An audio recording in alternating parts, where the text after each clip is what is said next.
সারাদিনের নিউজ বৃত্তান্তে আপনাদের স্বাগত। আপনাদের সঙ্গে রয়েছে আমি অনিন্দিতা। দেশ থেকে রাজ্য, শহর থেকে গ্রাম, দিনের গুরুত্বপূর্ণ খবর নিয়ে শুরু করছি সারাদিনের নিউজ বৃত্তান্ত।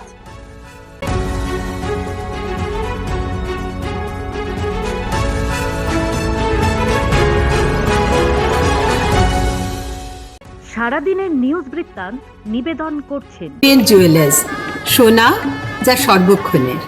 Agnishwar jewellers, NS road, Raiganj.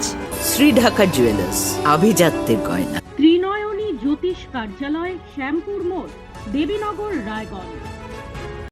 নেশামুক্ত সমাজ করতে Raiganj unity foundation, Rupahar, Raiganj. North বেঙ্গলের সেরা সুপার স্পেশালিটি হাসপাতাল জীবনরেখা।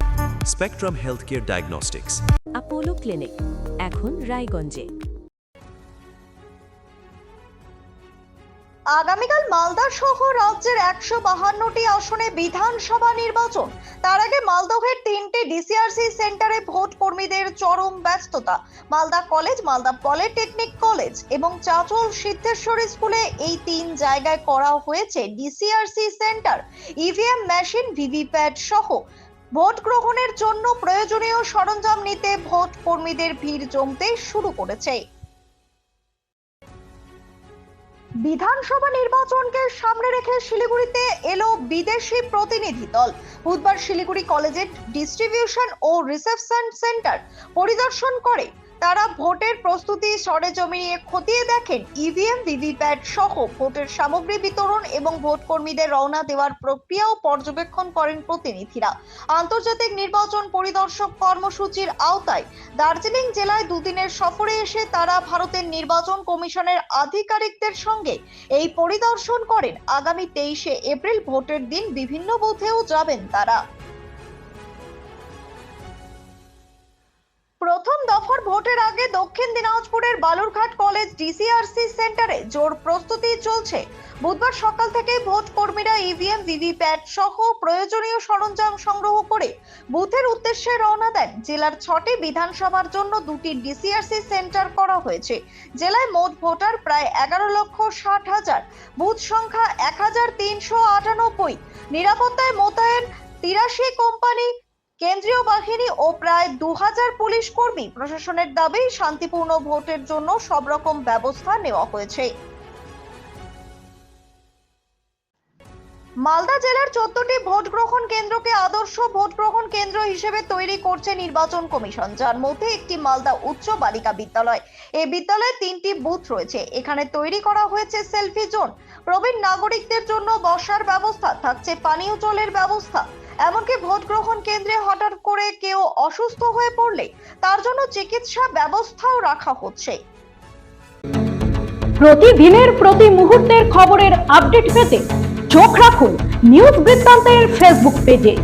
সাবস্ক্রাইব করুন নিউজ বৃত্তান্ত ইউটিউব চ্যানেলকে।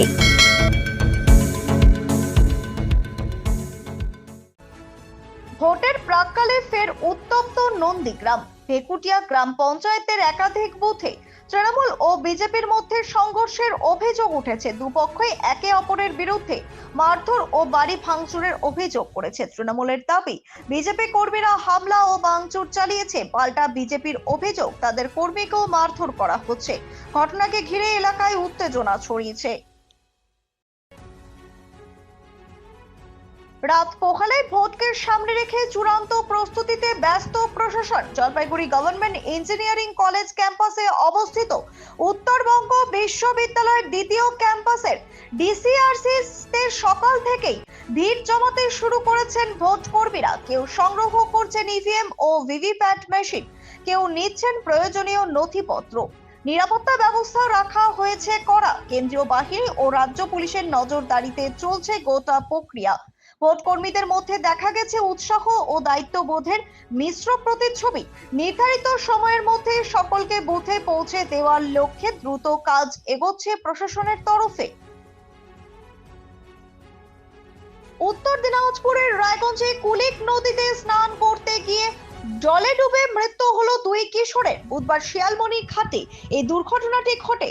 মৃতরা প্রীতম আচার্য ও বিশ্বজিৎ দাস দুজনেই 16 থেকে 17 বছরের স্কুল ছাত্র। বন্ধুদের সঙ্গে স্নান করতে নেমে আচমকাই তারা জলে তলিয়ে যায়। স্থানীয়দের উদ্ধার প্রচেষ্টা সত্ত্বেও তাদের বাঁচানো যায়নি। মৃতদেহ ময়না তদন্তের জন্য রায়গঞ্জ মেডিকেলে পাঠানো হয়েছে। ঘটনাকে কেন্দ্র করে নদীর নিরাপত্তা নিয়ে ফের প্রশ্ন উঠেছে।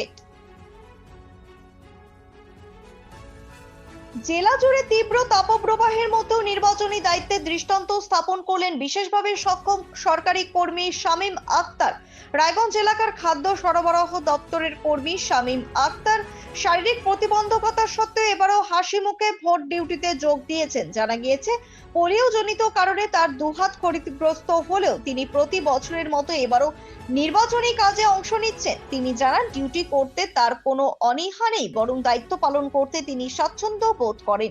তার এই মানসিক শক্তির প্রশংসা করেছেন পোলিং পার্টির সদস্য চিন্ময় দাসও। সারাদিনের নিউজ বৃত্তান্ত আজ এই পর্যন্তই। সঙ্গে থাকুন, দেখতে থাকুন, চোখ রাখুন নিউজ বৃত্তান্তে। নিউজ বৃত্তান্ত, হলুদ নয়, স্বচ্ছ।